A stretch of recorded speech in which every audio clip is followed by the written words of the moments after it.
मेरे सम्मानित श्रोतागण, दर्शकगण एवं मेरे सभी पाठकगण, मैं एडवोकेट के.बी. सिंह आपका स्वागत करता हूं। इस समय जैसा कि आप जानते हैं, मेरे द्वारा भारतीय नागरिक सुरक्षा संहिता 2023 की धाराओं का पठन पाठन चल रहा है। इसमें मैंने अपने वीडियोज़ में लगभग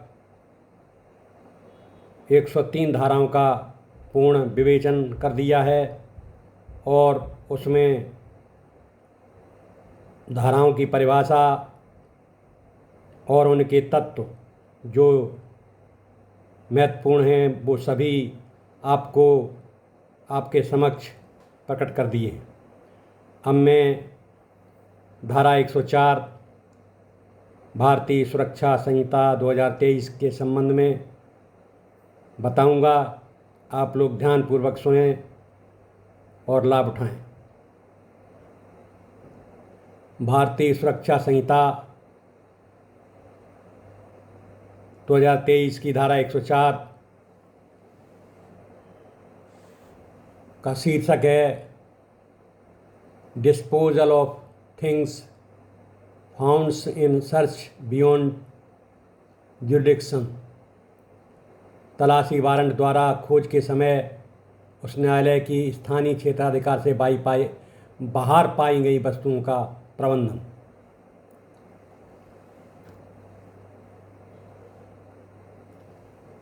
उद्देश्य एवं पृष्ठभूमि।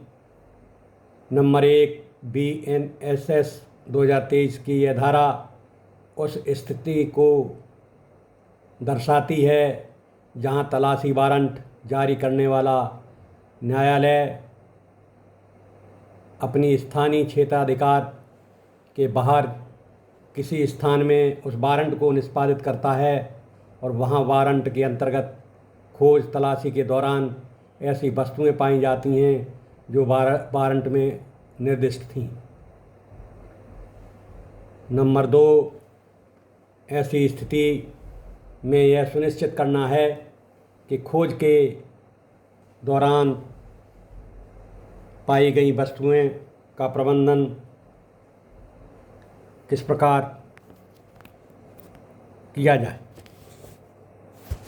क्योंकि इनका प्रबंधन भी बहुत ही आवश्यक है।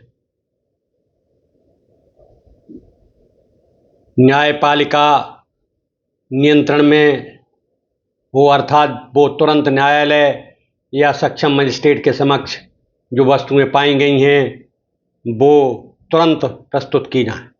इसमें देरी की आवश्यकता नहीं है कि कोई भी वस्तु गायब हो सकती है। जिम्मेदारी उस अधिकारी की, पुलिस अधिकारी की है जिसने वो वस्तुएं एकत्र की थी। नंबर 3, इस तरह यह धारा प्रक्रिया न्याय प्रोसीजर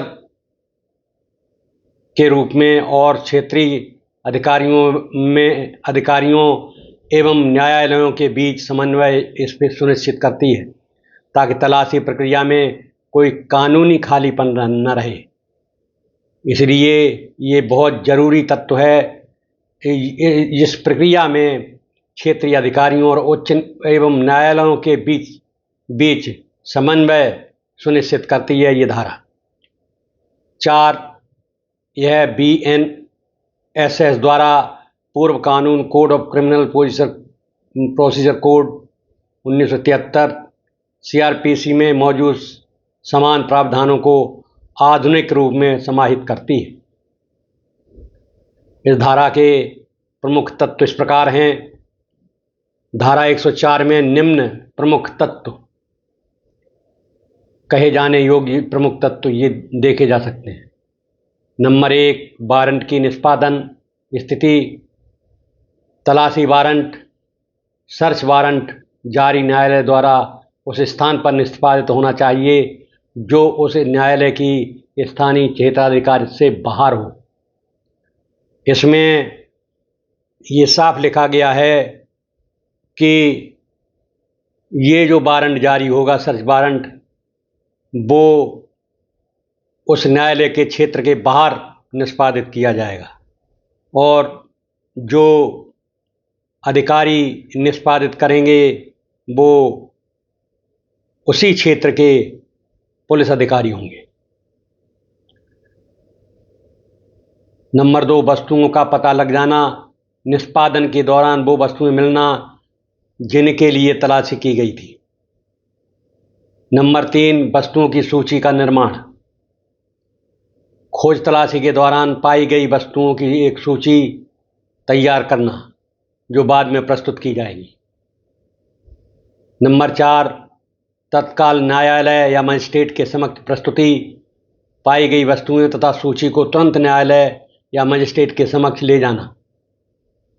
ये अति आवश्यक तत्व है इसका कि जो वस्तुएं, जो उस अपराध से संबंधित वस्तुएं पाई गई हैं, उनको जैसे ही एकत्र की जाती हैं, किसी पुलिस अधिकारी के द्वारा तलाशी जाती हैं या पाई जाती हैं, खोजी जाती हैं, तो उनको तुरंत ही मजिस्ट्रेट के समक्ष लाया जाना बहुत ज़रूरी है।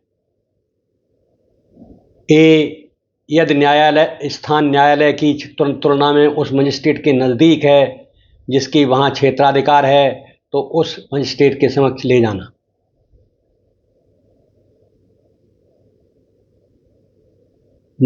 मजिस्ट्रेट की अधिकृत आदेश प्रक्रिया। उस मजिस्ट्रेट द्वारा एक आदेश जारी किया जाना जिसमें वह ये अनुमति दे सके कि वस्तुएं उस न्यायालय को भेजी जाएं।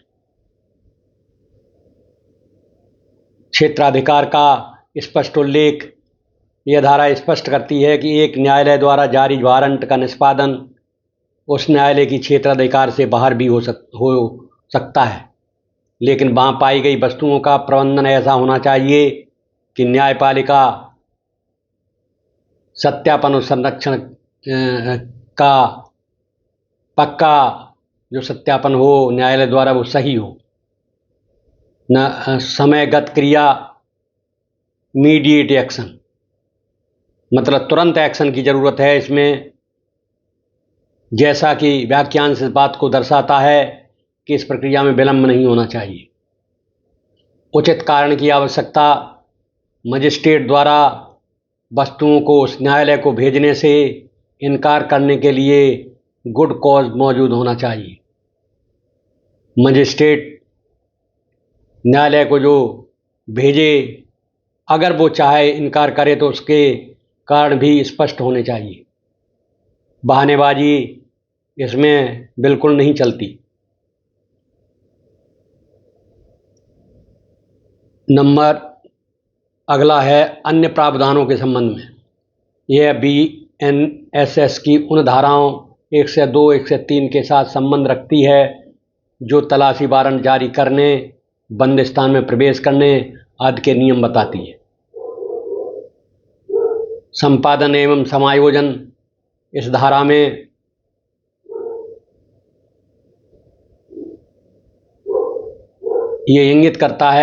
यह धारा इंगित करती है कि आगे की धाराएं ऑब्लिक उपधाराएं वस्तुओं की सूची, मोहरा, वैकल्पिक प्रावधान आदि निर्धारित करती हैं।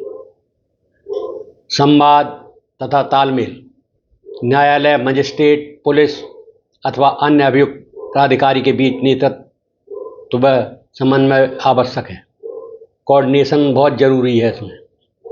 वैधानिक तय प्रक्रिया।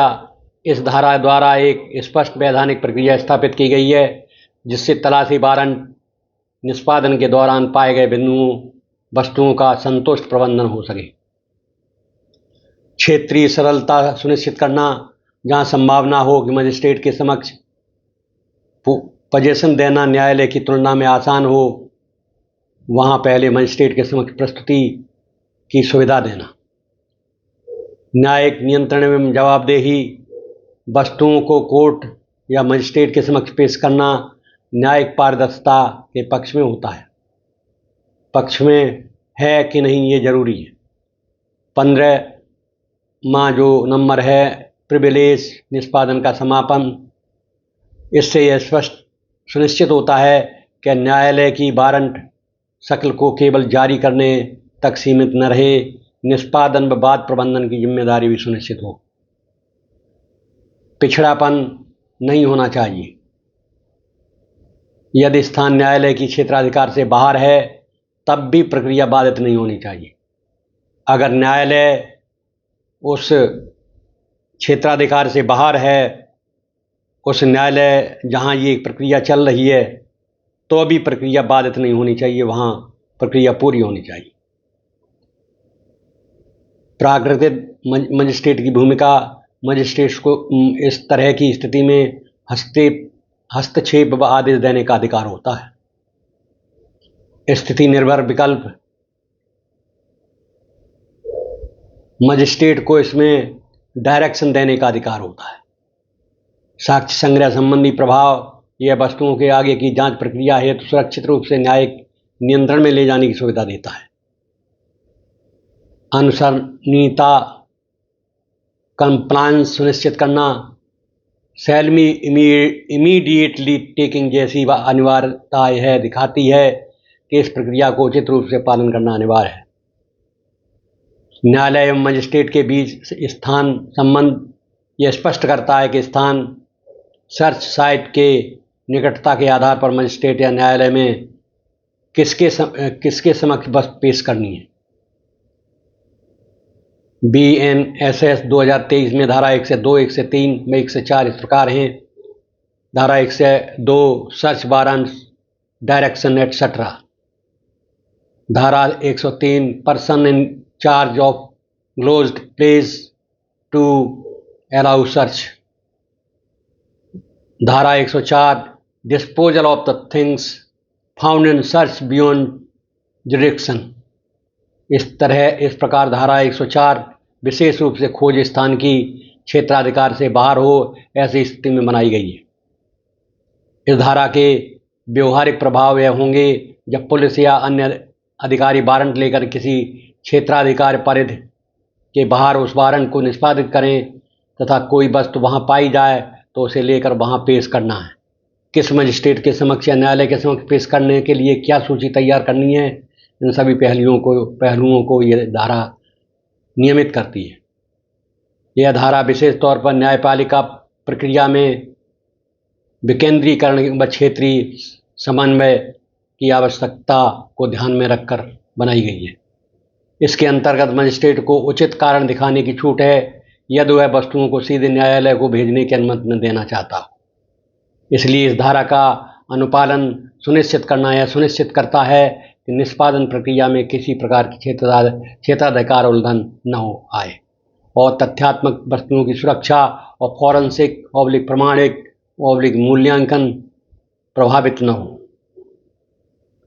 इस प्रकार आपने देखा धारा 104 भारतीय नागरिक सुरक्षा संहिता की धारा एक महत्वपूर्ण धारा है। इसके अंतर्गत जो भी न्यायालय चाहे वो सबूत अगर बाहर भी हैं, न्यायालय क्षेत्र के बाहर भी हैं, तो उनको भी अधिकार है माननीय न्यायालय को एक पुलिस अधिकारी नियुक्त करके एक मजिस्ट्रेट द्वारा भी उनको सर्च वारंट के द्वारा पाया जा सकता है। इसलिए इस धारा को बहुत ही महत्वपूर्ण बताया गया है, क्यों अक्सर ये होता है कि जो भी चीज़ें पाई जाती हैं, ये जैसे कोई मर्डर हो या कोई उसमें वेपन्स वगैरह पाया जाए तो बाहर पाया जाता है उस न्यायालय के क्षेत्राधिकार के बाहर, तो ये धारा वहाँ प्रयोग की जाती है और ये धारा बहुत ही महत्वपूर्ण है और ये पुलिस अधिकारियों के कर्तव्यों से जुड़ी हुई धारा है।